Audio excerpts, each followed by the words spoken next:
Today I'm going to be sharing how I created this look.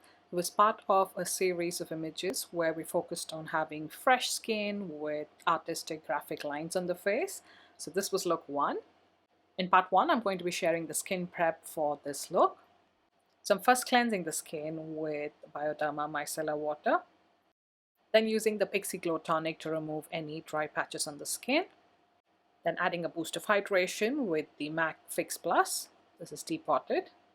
Adding my favorite lip balm, which is the Homoplasmin ointment for lip prep. And as an eye cream, I'm going to be using the Beauty Pie Hyaluronic Eye Cream. And here I'm going to be mixing a serum and a moisturizer. The serum of choice is the Danessa Myricks Yummy Skin Glow Serum in the shade Main Squeeze. And the moisturizer I'm going to be using is the Embryolisse Slay Concentrate. So I'm just mixing this on the back of a palette and applying it to the model's skin. And you can see that it instantly boosts the hydration in the skin. Next, I'm going to be adding an illuminator. This is the Danessa Myricks Prism FX in gold. And with this, I'm going to be applying it to the high points of her face, so the cheekbones, Cupid's bow, just about the arch of the brow, chin, those kind of places.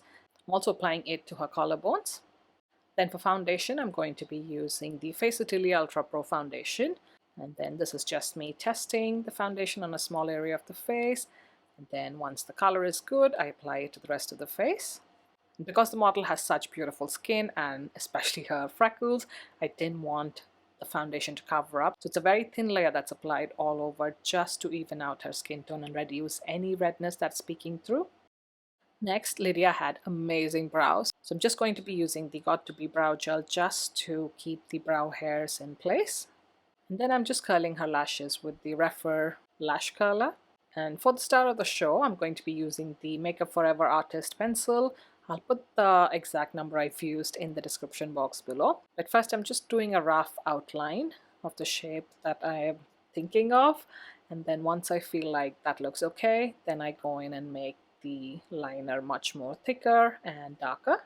So just gradually building up in small sections and using a cotton bud anywhere I need to correct the shape. And then lastly, just prepping our hair with some curl cream. This is the Cantu curl cream if I'm not wrong. And just adding definition to her curly hair. And that's it, we were ready to shoot, and this is what the final images look like. So I really hope this was helpful. You can follow me for more tips from a pro makeup artist.